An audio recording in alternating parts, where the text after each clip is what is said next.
detected talk of the day, 1 September, 8:35 p.m. I see Relics and Rings has put him up a video, I guess trying to show or duplicate or talk about what I've been showing with that DS2 doing that frequency shift. Question. Out west in a ghost town, would a gold coin always be under the iron plane level? The answer is no. How would you know where it's at? A lot of your underplane target masking, this using these higher frequencies like channel 5 and 6, is where this really shows up with the performance of that DS2. So when you're at an old site, you don't know the plane level of the non-ferrous versus the ferrous, do you? Can't nobody tell me they know. That's why we have metal detectors. And yes, the under target plane masking in iron, the DS2 has advantage, generally running channel 5 or 6, which is higher frequency. Think of it like this. I'll put this in layman's terms for you.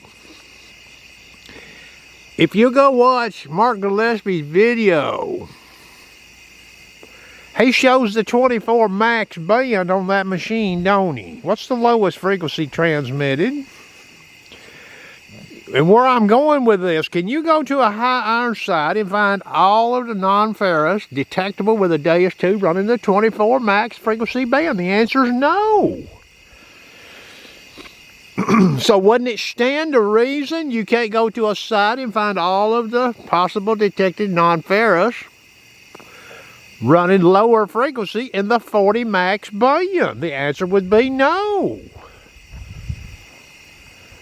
Now, I'm not saying that a lot of the detectable situations out there would require channel 5 or channel 6. I've never said that. What I have said is you can't walk out of a high iron site running channel 3, 4, 0, 1, and 2 on that machine and say it is purged of all what the DS2 might alert a user to. I mean, you want to be all you can be with your machine, you know. That's what I'm telling you. That's what I'm explaining here, okay?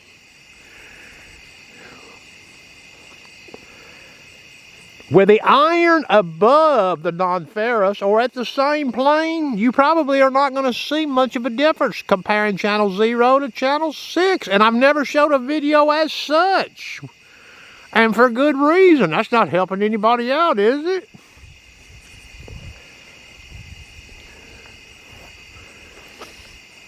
You can even see this in the beach program.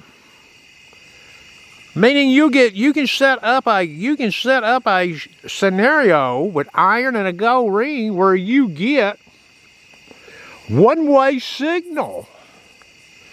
And then you can go to channel 6 and get two-way signal and use the 24 max band. Well, if you're hunting in the wild, would you rather be seeing two-way signals on more crippled targets or one-way signal?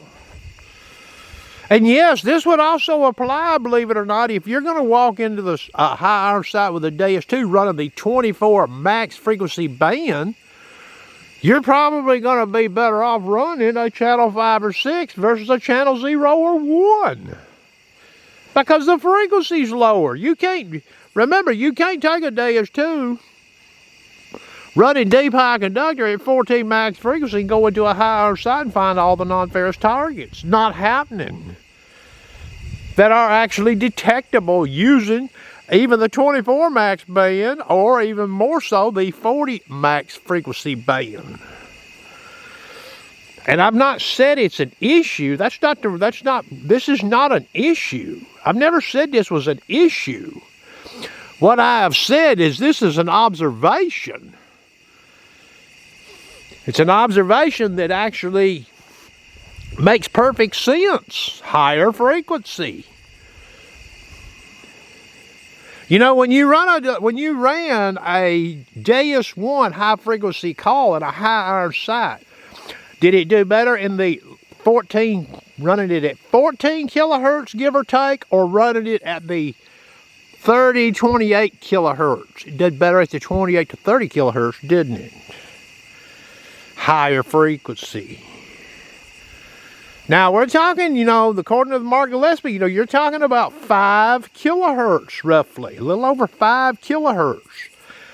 Going up using a 40 max band, and that's the highest frequency transmitted, 5 kilohertz. And you're picking up a kilohertz on the lowest frequency, 8 and about 40.4. Okay. All I did is showed it. You don't have to use it. You know, you can blow it off, you know. But I'll put it, let me just say this. If I was out west in a ghost town, and let's say I didn't know any better, and I just noise canceled that machine, and I found a gold coin in a high iron ghost town. Well, you know what the sharpshooter would do? He'd go immediately put his machine in channel 6 and hunt that side some more. I did several videos and put them up, and you know, and they all point to the same thing. And it really does play into the under target plane masking. Yeah, everybody does videos with the nails on top of the coin, you know, or the relic. Well, that's not necessarily true. You can be both ways out in a sight. You can have a piece of flat iron in a sight that's down below, significantly down below the plane of your coin or relic, and you sweep over it and you don't hear it. You hear an iron tone. Channel 6, 40 max frequency, it might actually give a tone. I've even showed examples where you get ID. You get ID using sensitive FT versus a signal with no ID. Comparing the channel 01 versus 5 or 6. It's not an issue. It's not a problem. It's just the machine. I don't think, you know, I mean, here's the test question for everybody. If Mark Gillespie puts a Manicore up and checks all the channels in all-terrain low conductor, channel -9 all the way to +9 channel, what is going to be the total frequency span? I wonder, is it going to be 5 kilohertz? I would almost bet you the farm right now the answer is no, it won't be that high. But I don't know for sure.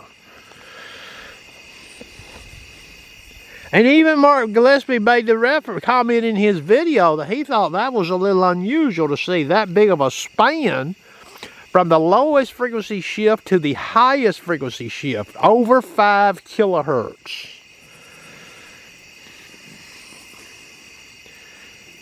So anyway, that's going to conclude the detecting talk of the day. Everybody have a good evening.